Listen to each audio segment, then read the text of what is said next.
When you start living with the end in mind, everything starts to change. What are people going to say about you? What message is your life going to speak when you're long gone?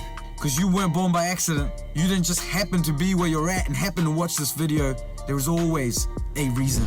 Hey guys, I just want to tell you about our Royal Hybrids group coaching program. Over a year ago, the Lord started speaking to me about a group of people, a tribe that would only get their value, their affirmation, that would only get their identity from who they are in God and nothing else. And from that place, they were going to do great things on the earth. In the last year, we have seen a whole bunch of people jump into our program, solidify themselves in their identity with God, and from that place start to engage their purpose. Fuse Life talks about the 6 trees: your spirit, your soul, your body, and then your relationships, your finances, and your purpose. We have seen a whole bunch of people come through this, get solidified in who they are, and then begin their own projects, whether it's a teen mums project, whether it's a coaching, counseling business, or a painting business, publishing your children's book, publishing a puzzle book. We have seen people do all of these kind of things, and we just know that this is just the beginning. So you want to go to www.fusebornformore.com/Royal Hybrids, or just click the link in the caption and make sure to check out what we are doing. We would love to have you as part of our tribe. Welcome to our Fuse Life podcast. This is episode 97. We're creeping up to the hundies.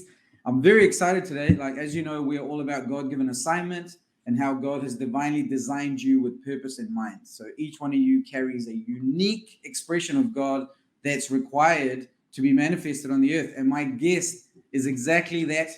He runs a podcast. He's written a book called Why Waiting Works. We would call him a reformed bad boy. I saw a few things of his on Instagram and I loved it. I love the vibe, the synergy. We got on a phone call. It was amazing. So I'm really, really excited because this is going to be a free-flowing, open, real, raw conversation. So Rob Kowalski, thank you so much for being with us this morning. Thank you, Joseph, for having me, man. I'm pumped. Can't wait to get you on my show. Yeah, that'll be an honor. So can you just let people know a little bit about what you do currently? Yeah, sure. I wrote a book. Well, first I started an organization called CityFam that was really based out of my journey of when I became a believer and how I just didn't really connect with the church. And I really found I was sitting around bored and lonely a lot. Eventually I backslid because of it inadvertently. I was trying to get my friends to come to church with me because I'm an evangelist. I could not get them to come to church. I had no social life. So it was through that whole process that I was like, there's got to be a better way to do this. So I formed this organization called CityFam. And it's not, technically it's not faith-based, but we do see a lot of people come to Jesus through it. And it's really given me a lot of intention behind my social life.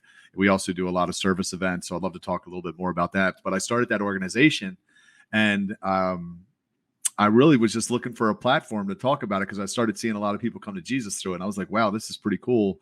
I want to find the other people out there that are like me. Because for years, as a Christian, I just sat around every weekend, like not knowing what to do or who to do it with. It was miserable.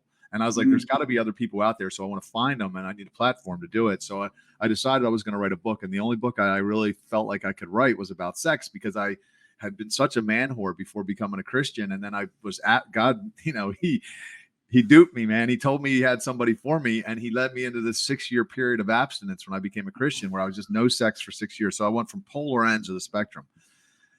And at some point in that, I really just understood the dynamics of sex and how all these, I had thought up until then, and we'll get into that, but I had thought that there was something wrong with me. And I was like, maybe I wasn't capable of love, but I started to understand how it wasn't any of that. It was my decision to not wait that was leading me into all these messy relationships, caused me a lot of pain and wasted time. So I decided I was going to wrote a book called Why Waiting Works. Got over 100 5-star reviews on Amazon, made a video right as it was coming out called 10 Reasons Not to Have Sex Before Marriage, went viral, became the #1 video in the world on the subject for a while. And, I love talking about it because I don't think the church explains it the practicality of it. Everybody knows it's a sin if you're a Christian, but why? Like how's this really going to play out in my life? And I think I do maybe a better job than anybody else of explaining it. So, and then the last piece is I'm now working on another book called Go, which is really designed to help shrinking churches because I feel like we have the solution to the shrinking church problem. And so that's really what I'm working on. I got a bunch of plates spinning that I love to do. I love what I do. Yeah, come on, man. I can feel it. This is great. You know, so many things you're saying and you're talking about, I think many people will resonate with. Even for me, you know, I have this crazy encounter with God and I'm like, okay, you can have my life. Let's go. What are we doing? And I remember a season of Friday nights and Saturday nights where I'm ignoring text messages calling me out clubbing, but I'm sitting at home on my couch watching sport, you know? And I was like, God, like, what is this? Like, is this our life now, you know? And so I Exactly. resonate with that, man, and I'm very excited to go into that. So we could go anywhere right now, but why don't we just rewind right to the beginning? So, Yeah. how did you come to the Lord? Like, what was your childhood like? Did you have God in the picture all the time, or what was going on? So no, I mean, my mom got pregnant with me at 14. My dad was never in the same state, never paid child support. So I kind of grew up without a male role model, strong male role model. And I'm sure there was some insecurity there. We moved around a lot. We were really poor. And at some point I wanted to be cool, I guess. I wanted to fit in. And I thought that if I was good with girls, you know, right around the time I was hitting puberty, I'm thinking like, if I'm good with girls, I think that will validate me as a man. Of course, this isn't conscious. Looking back Sure. now, I'm sure that this was part of the, you know, my rationale. But I remember I found this tape that my mom had rented with her friends of some Chippendales. And I remember I popped it in the VCR. I didn't know what it was. And I'm like 14 years old, 15 years old. I pop it in the VCR and I see these male strippers. And I made up my mind right then. I said, that's what I'm going to be when I grow up. And I decided I was going to be a male stripper. So I started working out after that. Like, you know, about 16 years old, I started hitting the weights and became sexually active around that time. But when I was 19 years old, I became a male stripper. And over the next few years, I eventually kind of worked my way up the ranks in Baltimore, where I was working for every entertainment agency there was. I was their number one guy. I was dancing with a male review. I was in the phone book. Like I was making a lot of money. I was popular. I had a lot of casual sex. I was like, you know, pretty much girls came pretty easily to me. And I kind of thought that I had everything that I wanted. I liked being me. I tell people, I was like, I enjoyed the persona that I'd created for myself. I had problems. I mean, I definitely had lots of problems in my relationships with women. And you know, life Wait, was so what's Chippendales? What is that? Is that so like a Thunder from Down Under.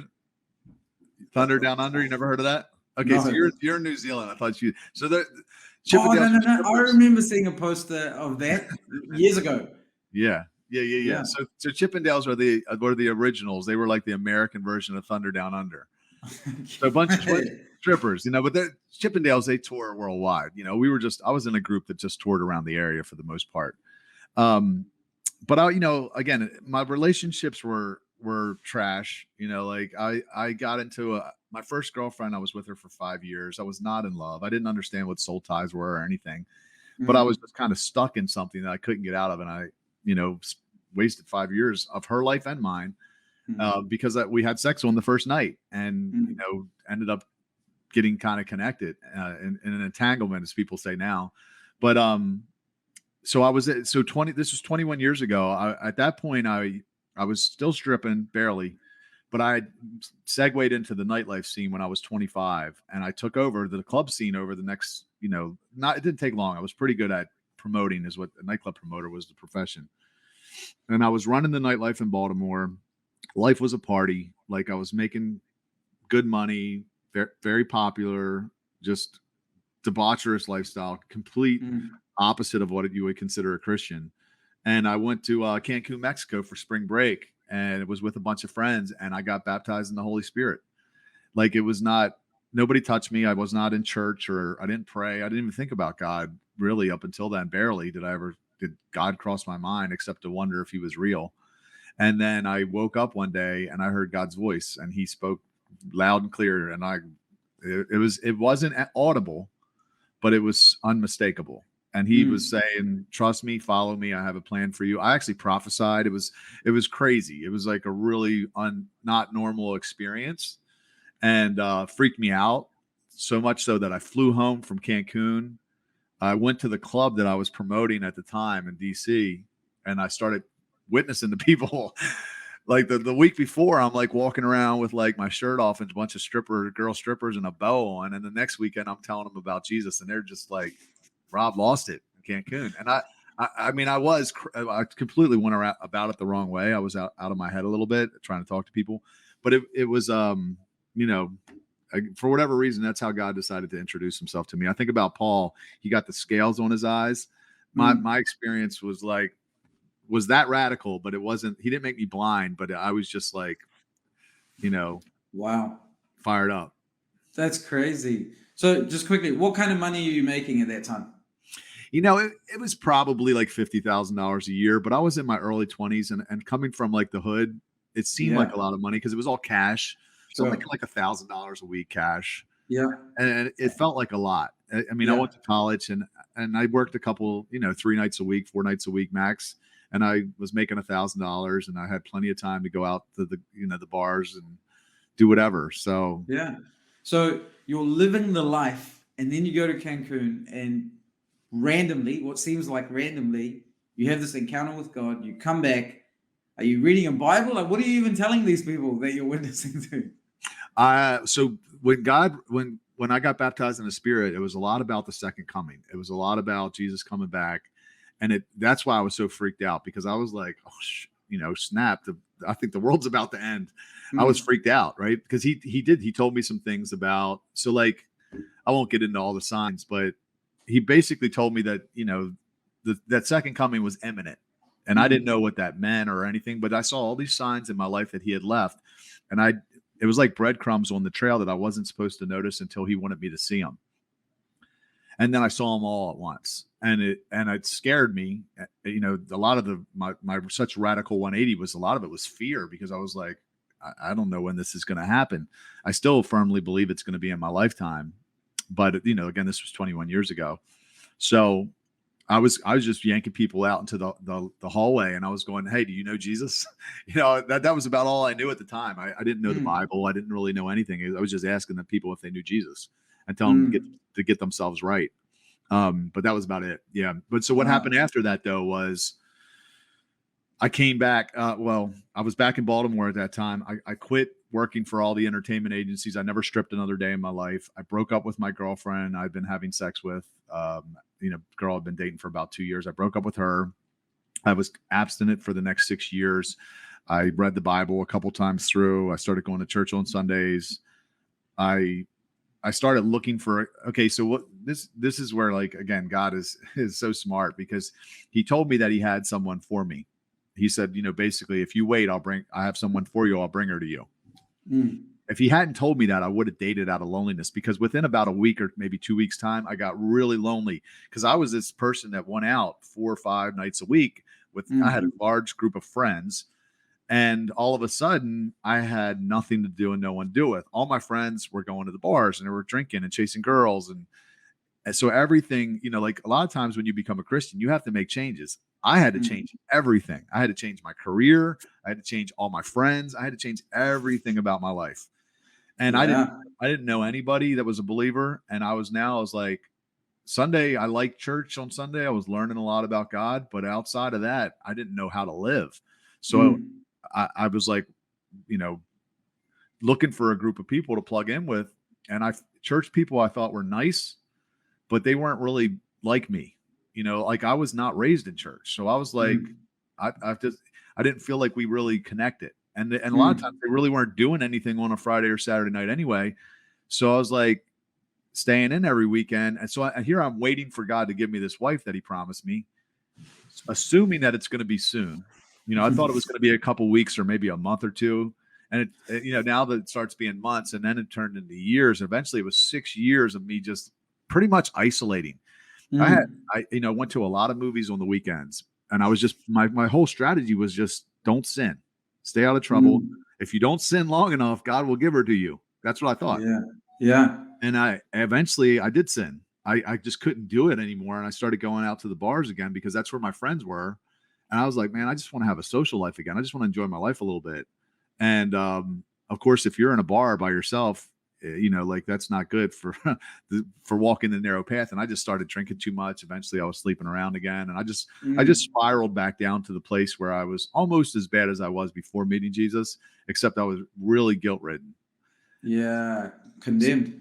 Yeah. So how old were you when this whole thing began? So I was 27 when I met Jesus. Okay. And so So, now you're like from 27 to 33 around there, you're like trying to do this dude, right. I was so determined to be the best Christian ever. Like I literally stopped having sex on a dime. Went from being the biggest man whore in Baltimore to stopping cold. So I was Mm, pretty self-righteous too, like to the mm, point where I knew all the verses. I had all the verses memorized about why you were going to hell if you were still sinning as a Christian, and I would tell you. Like, mm, I wasn't like, I was kind of a jerk, actually.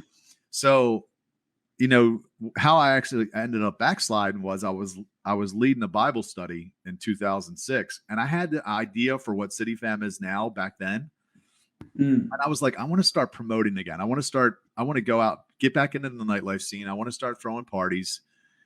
But I was also leading a Bible study. So I really prayed it through. I felt like God gave me the green light. I started promoting again. I had the hottest nightclub in Baltimore on Saturday nights as a Christian in 2006. And I was leading a small group out of the nightclub on Thursday nights. And we were reading The Purpose Driven Life. Wow. And I would tell my doorman on Saturday, I said, look, if anybody from the Bible study comes to the club on Saturdays, let them in for free and don't charge them a cover. Treat them like VIP. So he did. He starts letting them, and then all of a sudden my Bible study became very popular. It became like the cool thing to do. We were actually going out and feeding the homeless after. It was really cool. It was super edgy. And I didn't have any spiritual accountability. I was not connected to a church or a pastor really. So here I'm just this guy trying to make a difference. And I got like 50 people in my Bible study, strippers and drug dealers. And it was really cool. But I wasn't as strong as I thought I was, and I ended up sleeping with this girl one night. I'm drinking and I'm promoting, and it was just, I don't think Billy Graham could have been successful in that situation. So I slept with a girl, and then a second girl about a month later, and then the Bible study people confronted me about it because I didn't tell anybody, and I stepped down. And once I stepped down, it was like, here I'm back in the club scene. I'm a successful promoter making a lot of money. I'd broken my 6-year streak, so I didn't really have that anymore. Like, because that was definitely a badge of pride for me. Sure. And then I just spiraled, and made a ton of mistakes with women and just made a mess. Yeah. Just tell me about the stepping down thing. What did you mean by that? Like, what happened to your group after that? So basically what happened is I started going to a church, and I told the pastor, I'm like, do you want to, I got this Bible study. It's got like 40 people coming to it. Do you want to take it over? But I said, because I can't lead it anymore. I didn't want the pressure because I was afraid I would make another mistake. So he took it over, and I continued to come, but he said by his own admission that he cut the balls off of it because it was so edgy before. When I led it, that's what made it great, it was super edgy. But when he came in as a pastor, he just made it like very churchy, and it just kind of dwindled down to basically nothing. And so, yeah. Wow. So all of this is going on. There's condemnation brewing in Rob. He knows the reality, but he's living something else. How did he come out of that? What happened? Dude, for 5 years, I was trying not to backslide. I'm promoting. There were attempts where I remember one time I quit drinking for 6 weeks. It was the longest 6 weeks of my life because here I'm promoting. So you have to be in the club and you're around people that are drinking. And it was, I'm trying to be this good Christian in the midst of like, Sin City. So there were attempts at it, but never anything that lasted. So, again, I spiraled to the point where I just didn't like myself. I felt like other people had negative thoughts of me because I was so vocal in the beginning about my faith and what I was trying to do. And then I failed.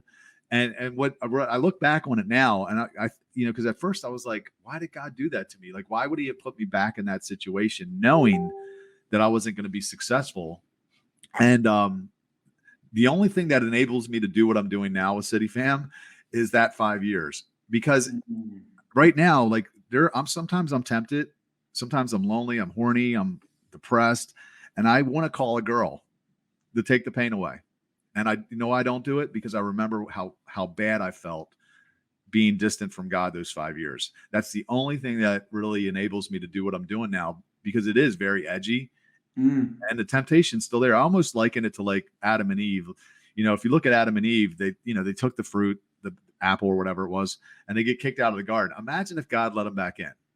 They probably wouldn't do it again, I'm guessing, right? Because at that point they're like, oh, thank you. appreciate you letting me back in. It was delicious and I wouldn't mind a bite, but I'm not going to do it again ever. That's where I'm at now, where it's like, he let me back, but I believe those 5 years were to teach me a lesson, because, now I'm still surrounded by tempting situations in a lot of ways, but I won't, it's the depression or anything else hard I have to go through is still better than that. Wow. Yeah. So at that time, are you still trying to, like, are you going to church at that time? I was going, and over time I went less and less, but originally I was going pretty much every week, trying to like bridge the club to the church and having some success at it. Not quite like we do now, but I was having some success. And, but also because of the sin, it was forcing me not to speak up, because I didn't want to be that guy. I didn't want to be a hypocrite. So I just stopped talking a lot about God. Because the different on the flip side of it now is the more I'm able to be successful at what I'm doing now, the louder I chirp. Because now I'm like, I'm proud of it. And as hard as it's been, I'm so proud. So I'll chirp loud now. Versus, when you are sinning, that's how the devil shuts you down, because the shame and the condemnation that he makes you feel. So you're just like, you don't want to talk. You just kind of want to be quiet. Man, so all of that's, I mean, let's keep progressing into how you've come to this point where you're writing a book and CityFam and the birth of that. How did all this start happening? Yeah. So basically what happened was with CityFam is when I rededicated in 2010, 2011, whatever it was, I was sitting around every night, like you just mentioned, bored and lonely. I was renting Redbox movies. Okay. I wouldn't even have a girl over my house because I was afraid I would sin sexually. So I was like, I was literally sitting alone Friday night, Saturday night, working hard all week by myself. I'm like, what is the point? Where's this abundant life Jesus talked about? Because my life's not abundant. My life sucks.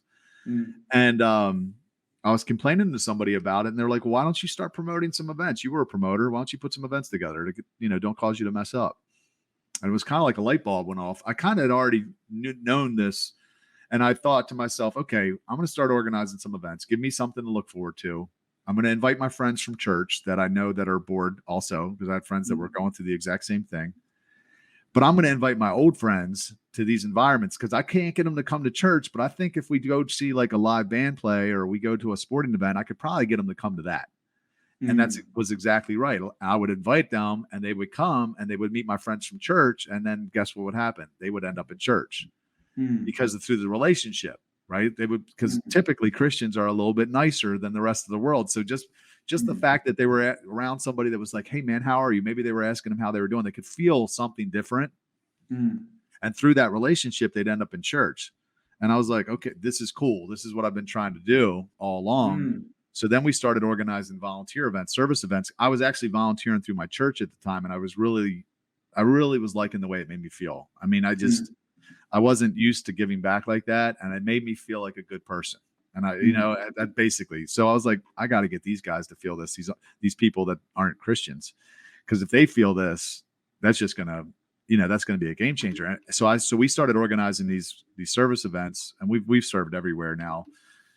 Habitat for Humanity or Special Olympics or Ronald McDonald House, wherever it was that needed people, we would do it once a month.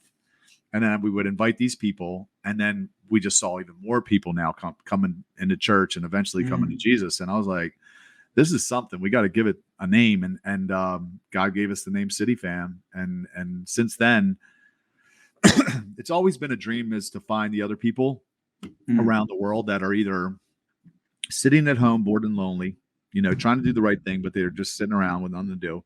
Or, and I believe the bars are full of these people that are making bad decisions, but they're like, well, what's the alternative? They don't want to be living that way, but they're like, well, what else am I going to do?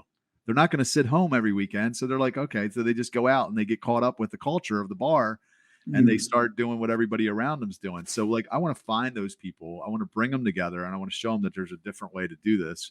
And I believe it's called CityFam. So Why Waiting Works was written really just to give me I wanted to get on podcasts. Honestly, I was like, I want to get on podcasts. I want to talk about CityFam. So I'm going to write this book. And at first I was just going to write my goal was just to write a book in 30 days. I'm going to write it. I don't even care if it's any good.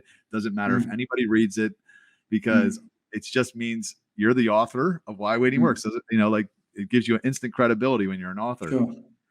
But when I started to write it, God really impressed on me. He's like, no, you got to put your heart into this, because look how much it cost you to learn this lesson. So I put it took me about, from the time I started to the time I finished, was almost 18 months, because I'm not a great writer. So I did. And it's been, the feedback's been amazing. Like I get messages all the time from people, but I really think that God has given me the ability to explain something that's a little complicated or hard to understand in a way that's very practical to people that say, hey, look, it's almost like you can't even debate me, because I don't know if anybody's lived at more polar ends of the spectrum when it comes to sex than me in the history of the world. Seriously. Like I had hundreds of one night stands, and then I've been abstinent for basically 16 of the last 21 years, outside of like 2 mistakes. So I've had these, and that gives you such an interesting perspective. And so I think that, God's given me that gift. It's been a blessing and a curse, let's say, because I really do miss sex, and I really want to be married. I'm hoping that it happens soon. So anyway, shout out to all the single ladies out there. You can get in my DM. Only Christians, conservative girls, conservatives politically, and waiting. Those are my 3 non-negotiables. Man, so guys, that book is actually, that's the book that's available on the website. Is that right? Yeah, whywaitingworks.com. It's free. You just pay for shipping and handling, and you get the study guide, which is this is important, and I'll tell you why. Because after I wrote the book, I realized it's not enough to convince people that waiting is the right way. You have to set them up for success, because if you don't give them a group of people, they're not going to make it. So the study guide is designed to help you form a group of people to do it with. So it's an 8-week study. You get together, you wrestle with the topics. It doesn't mean, people don't have to be on board when they come to week 1, and they might not be on board on week 8, to be honest, but at least they can come and they can talk about it, and they can wrestle with the possibility that I might be right. There's videos to go with each week, but you actually do a social event on week 5, and then on week 7, you do a service event. So by the end of the 8 weeks, you're already starting to function like a CityFam. And what we've seen happen in Baltimore is, I view a church as a hospital for the broken. I've seen a lot of people come to church and get radically changed. Their lives get changed. CityFam acts as an ambulance. So we go out to like places where sick people are, bars, sporting events, wherever, and then we bring them back to the hospital with us. So many churches don't have ambulances. They're just waiting for people to crawl through the door, bleeding out. And they might, but a lot of times they're never that sick. They're sick, but they may not be so sick that they go to the emergency room. Sure. They're slowly dying. Yeah, they're slowly dying. So CityFam finds them where they're at and just brings them back before they hit rock bottom. And that's, yeah. Love it. Guys, the link's in the caption. You can check that out. Go on there. It's all free. And man, I value your transparency, your honesty, vulnerability, just talking straight. I love it. I think it's needed, very important. Because people get awkward around this subject a lot, So you've come through all of this now. You're building this tribe that's building its own tribe, right? It's going on its own. You're talking about this subject. So let's go into that a little bit. Like, as someone who's had so much experience, right? What do you think is the most misunderstood aspect when it comes to sex? I mean, I guess a lot of the biggest argument that people give back is like, they'll try before you buy. You got to take it for a test spin before you, so if that was true, why is the divorce rate 50%? I mean, that's the number one thing, right? Because numbers don't lie. You could think that I'm full of crap. You could be like, he doesn't know what he's talking about. He's an ex-stripper. What does he know? 97% of people do not wait. They do try before they buy. 97%. So just about everybody's trying before they buy. Why is the divorce rate 50%? Because if that works so well, that wouldn't be the case. It's actually the opposite. So people that marry as virgins only have a 6% divorce rate. So the numbers tell you right there. And the reason is this, is like the Bible says the heart's deceitful above all things. So your heart will trick you into believing things that aren't true in order to give your flesh what it wants. So if I was dating a girl and I said, hey, Mary, I love you. Let's have sex. I'm in love with you. I want to spend the rest of my life with you. Let's have sex. And she said, sure, Rob, let's just go to the justice of the peace real quick and get married. I'd be like, let me think about this a little longer, right? That's the point. Yeah. That's what marriage will do, because I know that a divorce would be painful. So now I'm going to find out if my heart's lying to me. I'm going to say, am I really in love, or do you just want to have sex? And that's the thing, because I was never asking myself the hard questions on the front end in my previous relationships. I just saw a girl that I was physically attracted to, and we would have sex like fairly quickly. And either I would immediately lose interest the moment I ejaculated, like very, very often. It was like from the moment I ejaculated, I was like done. Any feeling I had for them was gone. Or sometimes there would be girls and we would continue sleeping together for, whatever reason. And we would drift into a relationship, but it was it wasn't very good. It was always like one of these things where I was looking over my shoulder, wondering if I could be happier with the next one, because I never asked myself the questions on the front end. And this is what I tell people: when you're not committed to saying your best yes, you inevitably will get not your best yes. You'll get something less than your best yes, because you're not committed to one. When you know that you're going to choose one of anything, you're going to think it through. So if you're like, I'm going to pick one woman, so that's why I've been single so long, because I'm not going to settle. I'm like, and the beauty of it is what happens in the time while you're waiting. And it's all biblical. So if you go back to the beginning, Adam and Eve, the original order, Adam did not get Eve right away. Adam got a job. If you remember, Eve came along later. He was supposed to name the animals and take care of the garden. And then when he saw Eve, he said, finally. So God gave him a purpose before his person. So often now we want our person first. We don't figure out what our purpose is, because there's something called sex transmutation. It's a great concept in Think and Grow Rich. I actually write about it in my book. Sexual energy can be harnessed. It can be rechanneled, redirected for other means. So all throughout history, people have used their sexual energy to create empires and inventions and all kinds of things. So for me, while I've been waiting for Mrs. Right to come along, I've had to do something. So I wrote books and I started nonprofits and I created a coaching program, launched a podcast. I did all this incredible stuff. Now, when I meet my woman, my soulmate, spirit mate, as Jackie Dorman says, I'm going to have this beautiful cake that I created that she's going to be the icing on. But if God would have given me a wife 10 years ago, I had no cake. She would have, I would have been like, you know what I would have been doing? I would have been watching football on Sundays, trying to escape my reality because my life sucked. And that's what so many people do, because they don't get it in order. They want their they don't want to wait, so they want to go out and choose their person before they even know why in the hell they're on this earth.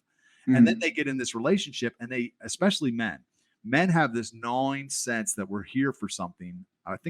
But when you can't figure it out, man, that's terrible. So then it just eats at you.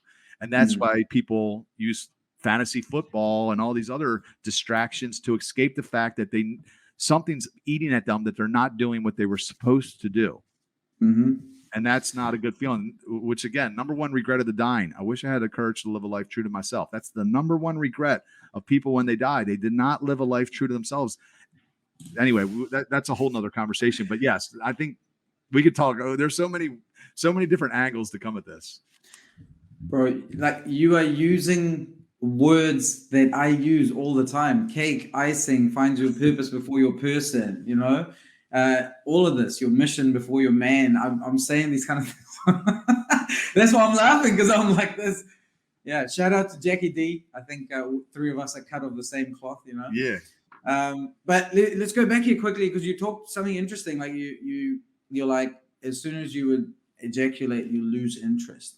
And I think this is something that a lot of women don't understand, because a woman's coming into this physical interaction from a different space to a man. Can you touch on that a little bit? How a woman is viewing this physical interaction as opposed to a man? Love it. Because like you just said, like a man can just be like, okay, done. You're done. Now we're done here. I'm moving. Yeah. Well, a man doesn't really have to care about a woman to have sex with her. That's what I try to tell girls, because women assume that we think like they do, and we don't. For men, we're so carnal. Like, we don't have to like somebody to sleep with them. So there's a great TED Talk called How Your Brain Falls in Love by a woman named Dawn Masler. She's a biologist. She actually endorsed my book. And what's interesting is, during sex, there's a hormone release called oxytocin, and it's the bonding hormone. It makes people stick together. But men don't release oxytocin at the same time women do. Women release it when they orgasm. Men release it when we commit. There's the difference, which tells you right there, God had it right. Because if we waited to our wedding night, the woman gave her body, the man gives his last name, the two cleave together. Wow. And they form a family unit and that gets them through all the storms of life, right? But what Mm. happens too often, especially in today's culture, is the woman gives the sex before the commitment. So now, Wow. guess what? She's stuck to the guy. She's emotionally invested. The guy is not emotionally invested. He's dragging his feet, maybe in these long, drawn out, where he's not proposing. And the woman's Mm. hanging on, waiting. She's chasing him around for the commitment that may or may not come. And guess what he's Mm. doing inevitably to her? He's making it harder for her to find somebody else if he breaks up with her, because what? She's getting older. And look, Mm. all of us are getting uglier, and me too. Right? None of us are getting better looking. So like, you have to think about that and say, look, don't let people waste your time, because and men will do that, and we're all so selfish, inherently, that we'll do that. And I've done it. I remember I was dating a girl when I was backsliding for like 2 years, and she was great. She treated me great, but she never made me commit. Like, it was basically like, it was like one of these don't ask, don't tell kind of relationships, where if she was out of town and I wanted to date other girls, I could. But she gave me all the benefits of a girlfriend, really all the benefits of a wife. She would clean my house or cook for me or whatever. She was definitely emotionally invested, hoping that I was going to come around. And I remember one of my friends, a girlfriend, said to me, she goes, if you're not going to man up and marry her, set her free while she's still pretty enough to find somebody else. Wow. And it hurt, but she was right. And I broke up with her. And now the girl's happily married. She's got 2 kids. She's in love. She's on leadership at her church. She's doing great. But I don't know. I might have wasted another year or 2 of that girl's life if somebody wouldn't have really spoke the truth to me. And I think that there's men out there that are doing that to women, and there's women that are letting men do that to them. And the best way, look, I love to add this point, is if you're out there and you're in a relationship and you're having sex and you're not yet married, it is not too late to do this. It still works. Here's what you do. I did this in my last relationship.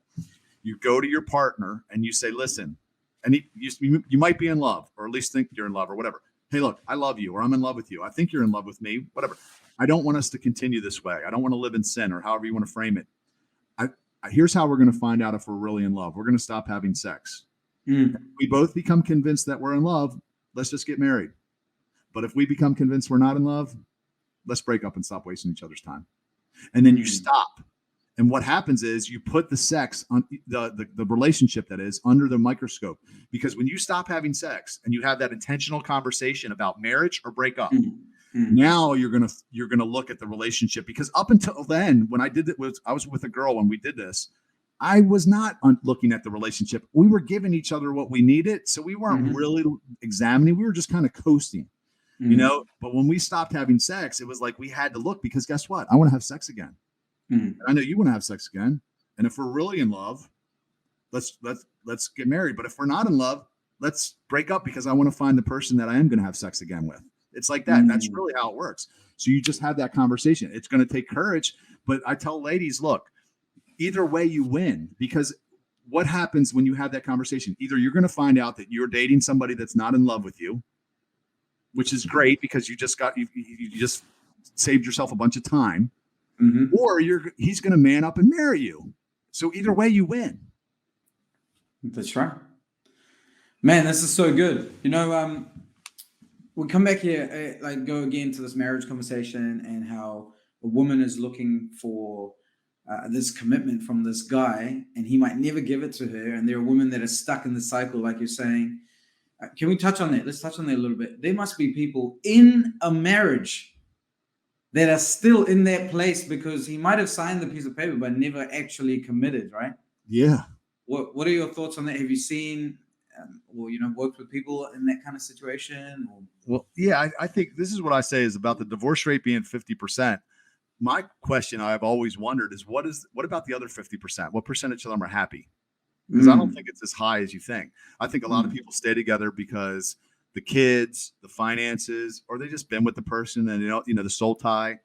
So the thing is if you agree with what I just said, that tells you that your odds of doing it the way that everybody else does and being happily married is not very good. It's actually stacked against you. So you have to think about this differently. And it's God's way, as hard as it is. But yeah, I mean, in all my previous relationships, I would commit to the girl. So what would happen is we would be having sex, and I would be playing the non-committal game for maybe a few months, 3 months, 6 months, as long as I could, because I'm probably, sleeping with other girls, or at least wanting to keep my options open to do it. But at some point I would realize I couldn't do it anymore, because it would be causing problems. We'd be getting in fights or whatever. And I'd make them my girlfriend out of obligation, because at that point they put up with so much of my crap. I felt like they're a good girl. They deserve it. But that is not a reason to get into a relationship with somebody. It's because they deserve it. No, I want to be in a relationship with somebody I can't live without. And I love when people say, well, what if you marry them and the sex isn't good? I'm like, look, this is what love is. Love is, I would do anything for you. That's love. You know what lust is? Can you tickle me right? What do you want? Do you want to be in love, or you want lust? Lust ain't going to last. I don't care how good in bed they are. It ain't going to last. I've dated beautiful women, great in bed. And because the connection wasn't deep, within a matter of months, I didn't even want to have sex with them anymore. A lot of, I don't know if they have this saying in New Zealand, but in America, there's a saying that goes, show me the hottest girl in the world and I'll show you a guy that's tired of sleeping with her. And it's true, because when you lead with physical attraction, it doesn't matter how hot they are, because eventually you'll get tired of the sex, because that's the trick. Almost, I don't want to say it's a trick, but that kind of is like the trick God played on us, where he's like, okay, you want to lead with physical attraction. You don't want to obey me. You won't even want to have sex at some point. So I want to have, I want to find my best friend. And this is what I love to just add this one last point, is there's a lot of people, especially in America, that don't want to get married, right? They're like, what if I don't want to get married? I'm like, well, look, marriage is just semantics. The word married is just semantics. If I ask you, how would you like to find your best friend that you're physically attracted to, that can help you reach your purpose in life? Would you like that? People go, yeah. I'm like, well, don't have sex before marriage, because it'll help you find them. It's that simple. Marriage is just the tool to help you figure out who that person is. So, wow. Yeah. Man, I love your perspective. I love how you view this. So let's come back here, because all these women are probably wondering this. Why the heck can't this man commit? Me? Tell me, Rob, why aren't these men committing? Not you, but men in general, right? I think it's because there was a quote by Pete Wentz where he talked about top apple girls. He's like, a lot of times guys, they're lazy and they don't want to climb to the top of the tree to get the good apples. So they'll just pick the rotten apples up off the ground. And I think it's just like the culture that we live in, like men, if they can go out and get sex easily, we're going to take the path of least resistance a lot. And it's very easy to get sex right now. You could get, with a couple swipes, you can pretty much be having sex with a different girl every night. So I think that's part of it. It's almost like we live in a welfare state, where everybody's on welfare. They're taking the food stamps and nobody's going to work anymore.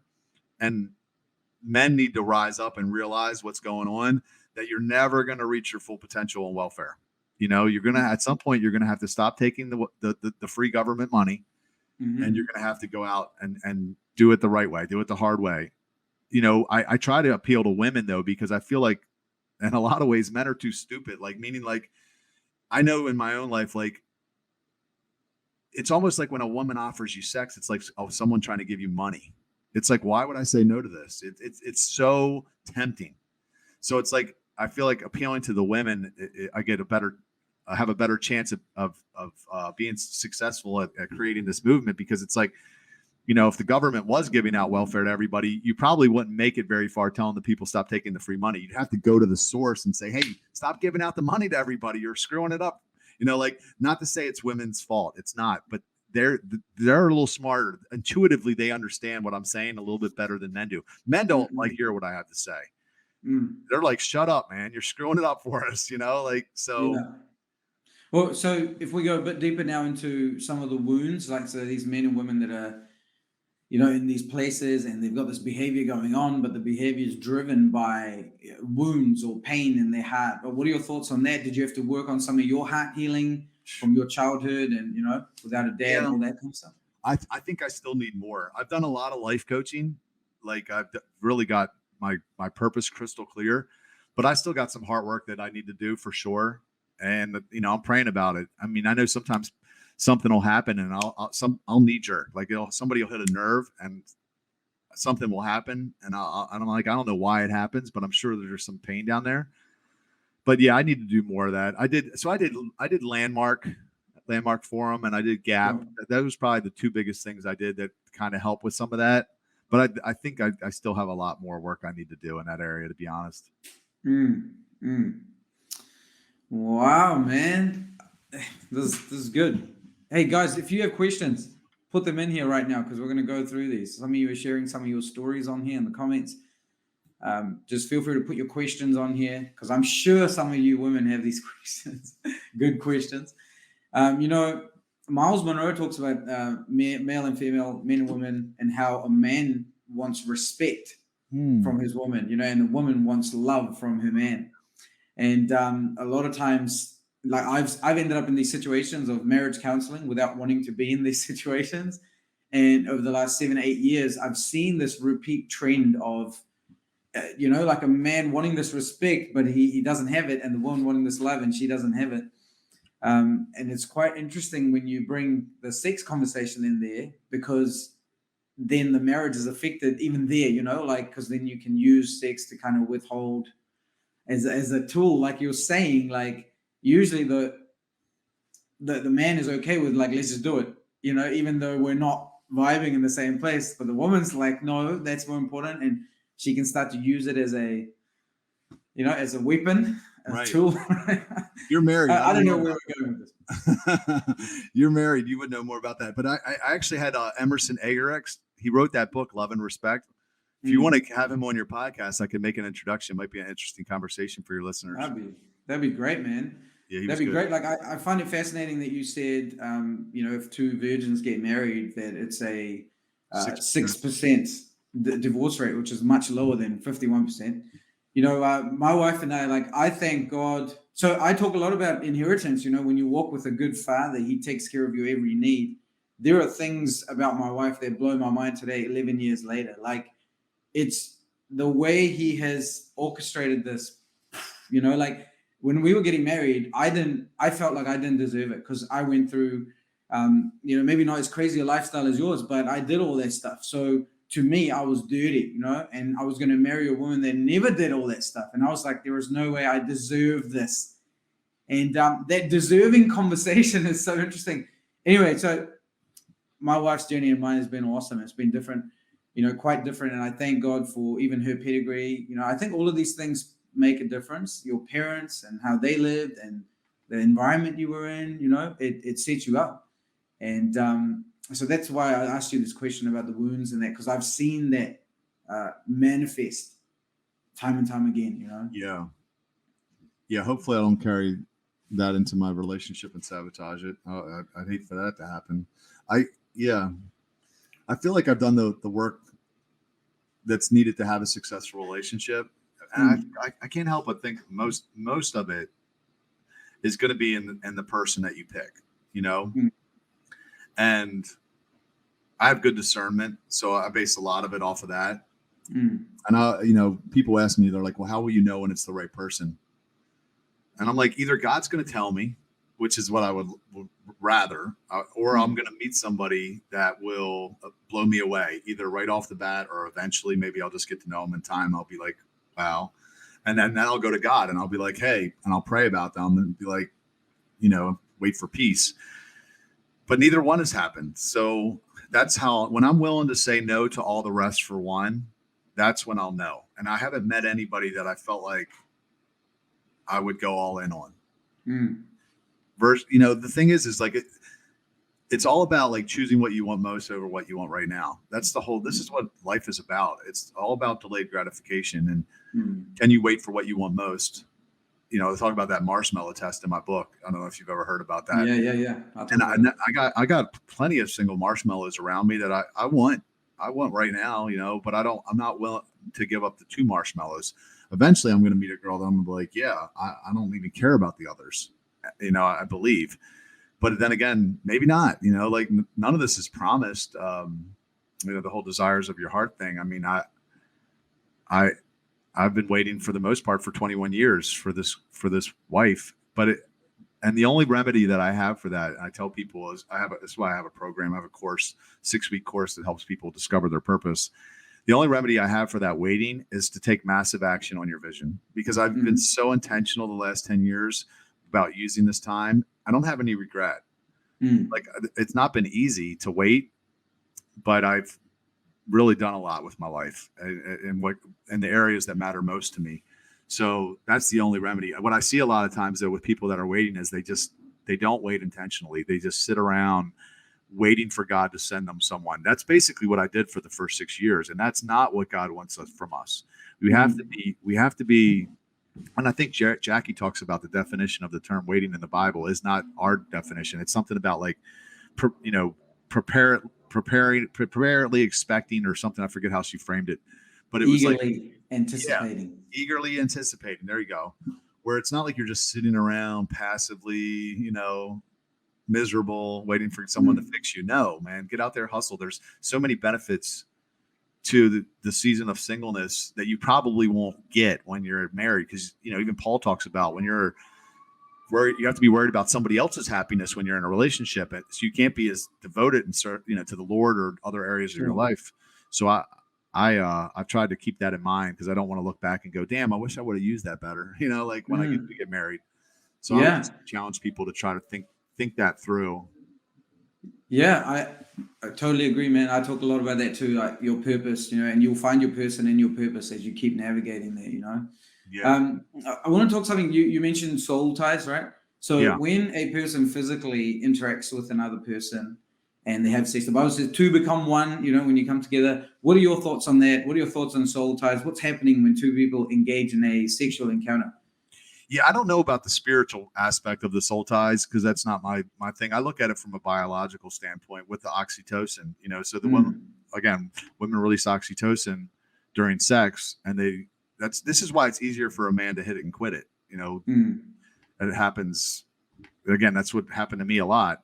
And it does happen to women where they'll tolerate far more in a relationship after they have sex with a man, because at that point they're invested. So they might catch a guy cheating multiple times sometimes, and they'll continue to give him chances because, at that point they cleave to that person. They might not even realize it. And this is the way I think God wired it, where, a woman, a lot of times she's going to look at that man as, her, whatever, her everything. And he might not deserve that, because has he proven to you, what has he done for you? Like, has he proven that he cares about you that way with action, not just with words, because talk is cheap, but with action. So, I talk about in my 10 reasons video, this thing called a transfer of control, where when a woman, before having sex, a woman wields a lot of control in the relationship of a man that's interested in her. But when she has sex with him, she kind of gives him that control, because again, he's not given his part. She's turning control over to him, and it could set you up for some pain. Because I've been the beneficiary of that, where I was like, the girls just put up with my crap because we were sleeping together, and they just stuck around, and I wasted some of their time. So I challenge women, don't do that. Don't let men waste your time. And the way to do that is to hold it down, to be obedient in this area of our life. And I'm not going to say that it's not going to be long. You're probably going to be single longer, but you're going to get to your Mr. Right faster is what and the devil is always going to come at you. He's always going to come at you with fear. That's his number one tool. He's going to say, nobody's going to wait for you. Nobody waits anymore. You're going to be single forever, whatever he's going to say to you. So this is what I challenge women though with. When I was a man whore, if a woman told me she was waiting, I would have been like, peace, I'm out. Right. And guess what? Good for that girl, because she would have avoided me. But if a girl tells me she's waiting now, you know what I do? I lean in. I'm like, I'm intrigued, because guess what? I've been waiting, and I want a girl. I don't want a girl that's been out giving it to everybody. But guess what? If a girl tells me she's not waiting now, I'm like, peace out. I'm like, now you scared me off. So you're going to attract what you are, and you're going to repel the wrong ones and attract the right ones. So you can't let the devil get in your head, because he's going to tell you that. He did it to me when I tried to get obedient with my last girlfriend. He was like, if you quit having sex with your girlfriend, you're going to turn into a man whore again. That's going to be way worse. Just keep having sex with your girlfriend. It made sense. It sounded pretty reasonable, actually. Yeah. But I did. This was before I knew about the book or CityFam. There's definitely a blessing on the other side of it if you listen. You just got to believe God and dismiss that thought and follow through, as hard as it is. Yeah. So good, man. I'm seeing some questions coming. Before we hit these questions, if you have some more, put them in the chat box, guys.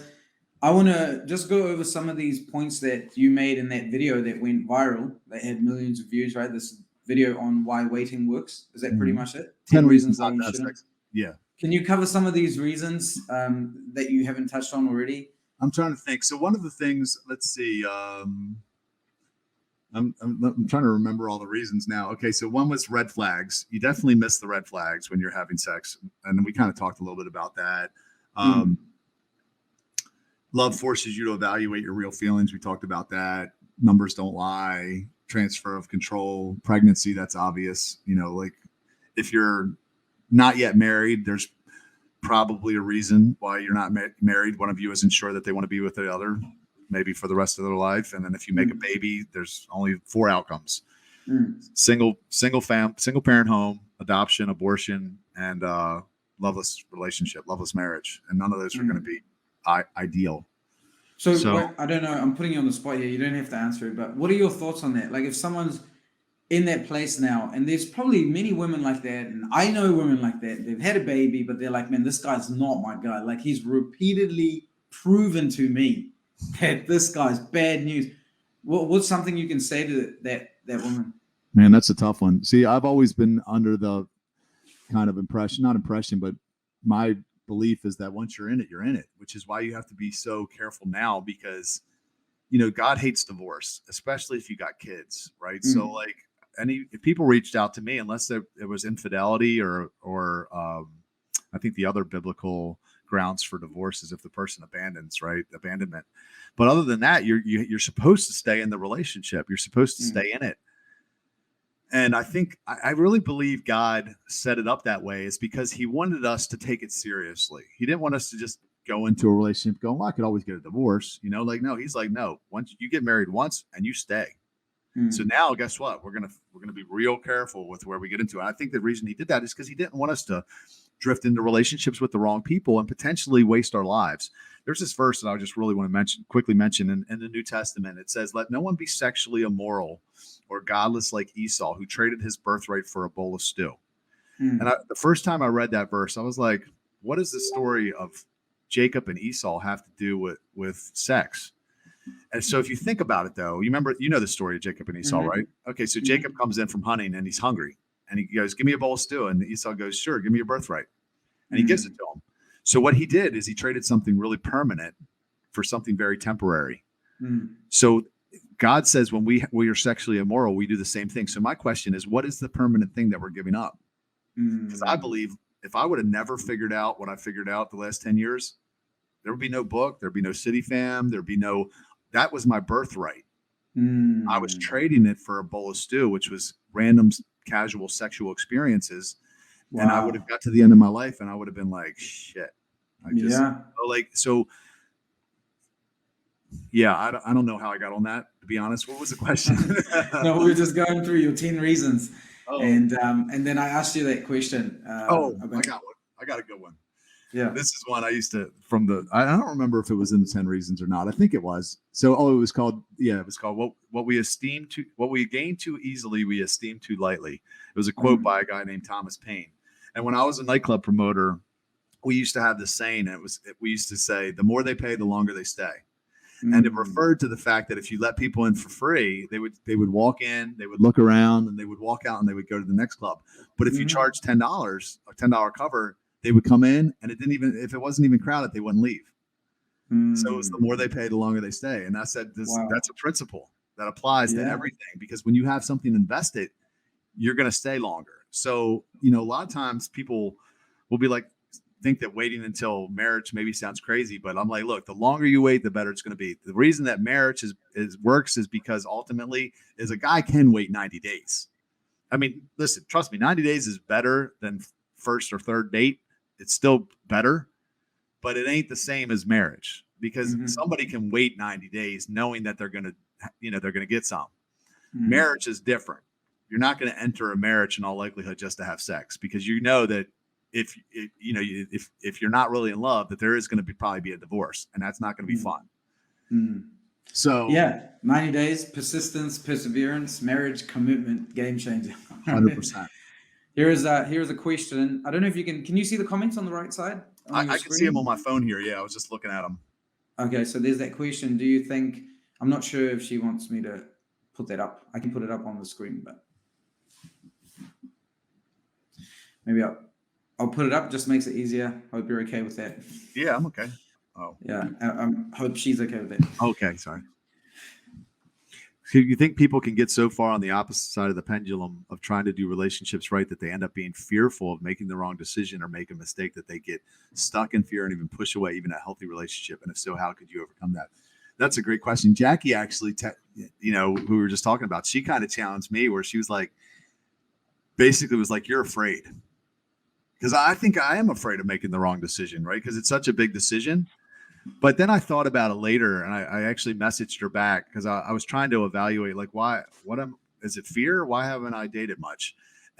And it was because I'm so committed to God's call on my life that I feel like choosing a person is going to be an investment of time that I just haven't been willing to make, because I have to get to know a girl, and I might be talking to 4 or 5 girls trying to get to know which one might be the right one. And that takes time. And I haven't wanted to take my eye off the call of God on my life, even though I want a relationship really bad. I just haven't invested the time. So it's not fear. It's been that. And now I think I'm in a place where I'm like, okay, I'm gonna have to spend some time to do it, because I ain't getting no younger, and I feel like I'm ready in many ways. So yeah. So I think it's possible though that, yeah, you can. I think for men especially, because it is such a big decision, that there is some fear in choosing the wrong person, and you get into that, what do they call it, analysis paralysis? Yep. Yeah, I talk, so I do a purpose course as well, just like you, and I talk a lot about telling the truth, like learn how to tell yourself the truth, so kind of like what you just did, you're able to tell yourself the truth. No, I'm not fearful. I just don't know if I want to make that commitment. And in that knowing of the truth, there is so much freedom.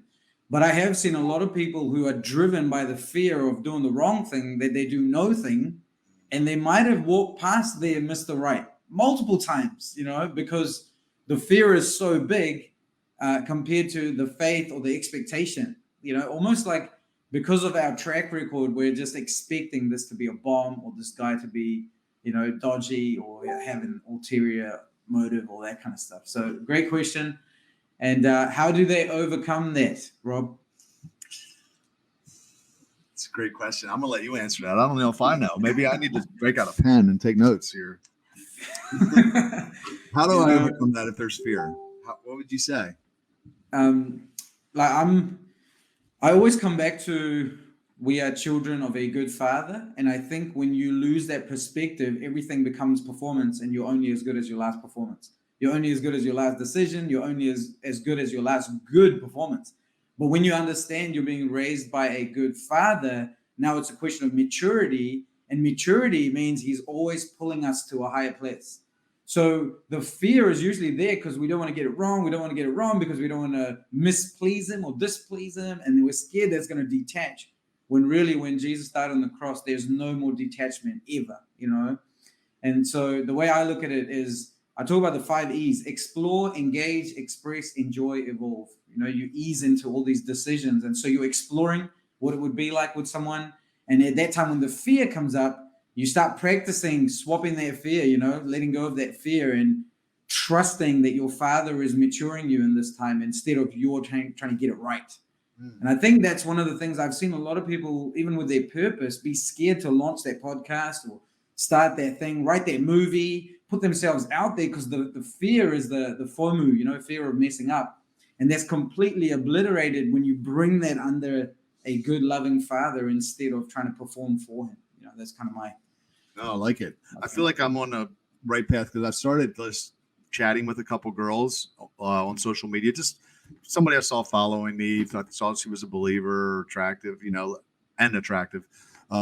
Just, hey, how are you? Love to get to know you a little bit. I hadn't done anything for 10 years, like literally nothing. I think I went on like maybe 5 dates in the last 10 years.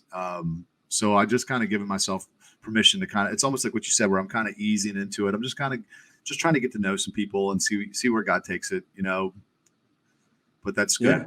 I think the other thing, back to the fear thing though, is I think a lot of time, especially with like launching a podcast or putting yourself out there, I think it's fear of what other people will think of you.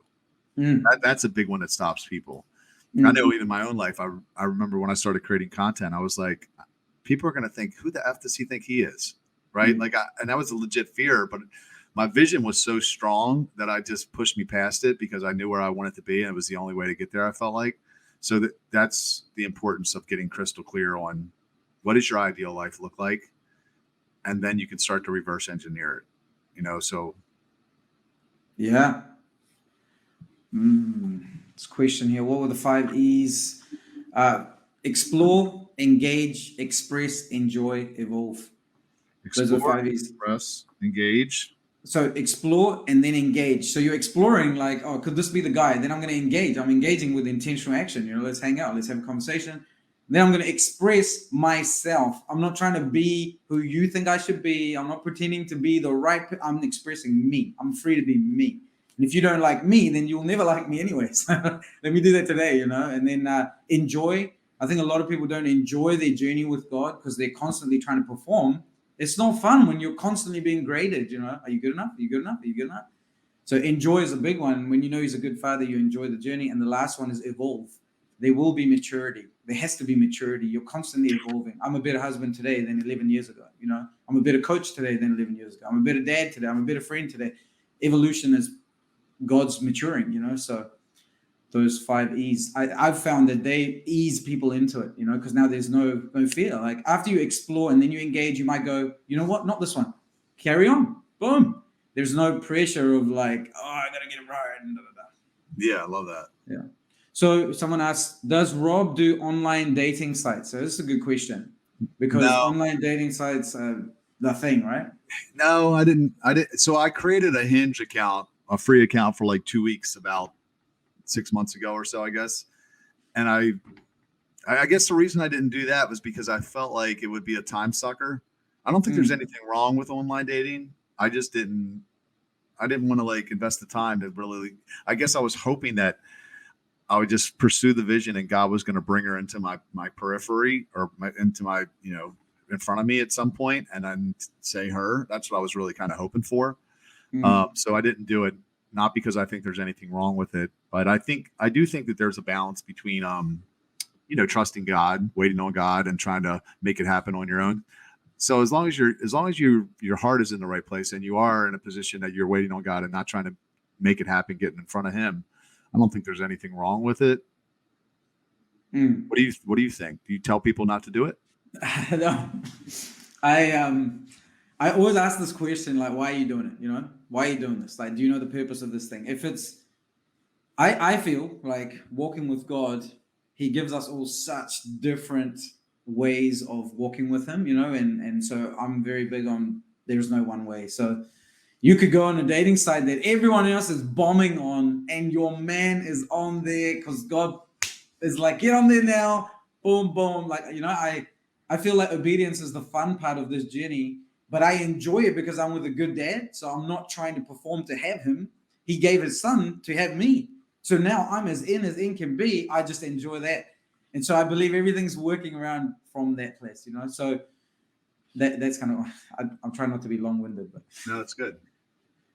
Boom. Man, this is so good. Such a good conversation. Take that free book, guys. And I love it. I love every part. Are there anything else you want to go into here concerning the subject? And no, I would just love everybody to join the Facebook group, the CityFam community. It's 100% free to join. We're actually giving the small group curriculum away. So if anybody out there is like, hey, I've been trying to do this thing by myself. I don't really have a like-minded tribe to do life with. We can help you with that. Our vision is we want there to be CityFam chapters and everywhere in the world because we really feel like nobody should have to do this by themselves. And I just believe that as these things get started, like it's been in Baltimore, it becomes a resource for the local churches to reach the world. Jesus is the answer. He is, I don't know where I'd be dead, I'm sure, or at the very least, just a source of a lot of pain for my mom. You know, I don't know how my life would have went the last 21 years.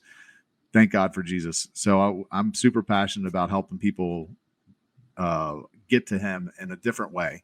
You know, like before I was a Christian, I would go out and try to, you know, I would invite my friends to church. Occasionally I would go, like, I remember I was in a bar one time doing the bridge illustration on a napkin, trying to tell somebody about Jesus. And it was the most awkward thing ever. I just never saw really anyone's life change. But in CityFam, I've seen a lot of people's lives change. So yeah, you can check out CityFam at friendswithbetterbenefits.com. It'll take you directly to the Facebook group. I love it. Yeah. And then the Waiting Works community is about 3,000 people that are waiting to have sex until marriage, or at least trying. And that's at reallovewaits.com. That'll take you directly to the Facebook group too. Both Real Love Waits. Yeah. And where's this book that they can get? That's at whywaitingworks.com. So if they're in the States, it's $9.95 as the shipping and handling. You get all the bonuses. If they're international, it's $19.95. But I don't know if New Zealand, it might be more actually, because I want to say we tried to mail to Australia before, and it was more money for some reason. You might be better off just going to Amazon. I don't know. You know? Yeah. Well, do your research. New Zealand is not making it easy for you to get stuff shipped. So, but you could probably get that on Kindle. Is that on Kindle? It is. Yes, it's on Kindle. Okay. Yep. And there's an ebook. The ebook is on Amazon as well. Okay. Easy. Connect, guys. Get in there. Get your friends in there. You know, this bridge concept of people coming to the Lord, like we've seen it done one way, but I believe every person has their unique expression of being their bridge. You know, no greater love than this, than you would lay your life down for your friends. And it looks so different. So I love Rob's story and how he's a promoter and a nightclub and all that kind of stuff. And that same thing is being used, except in original intent. You know, it's the same thing, except in the light of God. Love it, man. I don't know where we go from here. Do we wrap this thing up? This has been amazing. Yeah, this is cool. I'm going to get you on mine and let you drop some knowledge. That would be great. That would be great. So thanks, guys. Thank you for joining us. I hope you enjoyed that. Rob, I just want to honor your journey for stepping out into something and filling a gap that was very needed. I'm very excited for everything that's coming for you, you know, everything that you're walking into. Any last words, any wisdom bombs or one-liners you want to leave with people? I don't know. I think I already gave all my wisdom. You dropped enough bombs. Yeah, I don't know that I have anything, but I appreciate it. I just, you know, I love talking about it. I love, you know, that God was able to redeem my mess and use it to help some other people. So hopefully the lights went on for somebody. If you have any kids, or, you know, maybe you're dating somebody and you want to explain to them why you want to do this, just go find that video on YouTube. It's 7 minutes. I have a lot of women that would send that to the guys that were potentially that they were dating or maybe wanted to date them, and it really just kind of explained, this is why I want to wait, you know, in a way that even a guy I think can understand. So, and what's the title of that video? 10 reasons not to have sex before marriage. All right, there we go. This is great. And even this podcast, I think that you can send this to teenagers, people from youth groups, or just believers who have no space to talk about this stuff, you know? So yeah, this is great, man. Really, really appreciate you. And I'm just typing this in YouTube and Rob's name, right? Boom. Awesome. Thank you so much. So guys, I know you enjoyed it. Share this around, and yeah, we're going to head out now, but we'll talk to you later. Bless you. Faith and patience. Faith and patience. Patience means allow it to happen. Stay the same. Stay persistent. Keep going. Faith, know that it can happen at any moment. Get excited because it can happen at any moment. You were so close. Don't quit now. Keep pushing. You got this.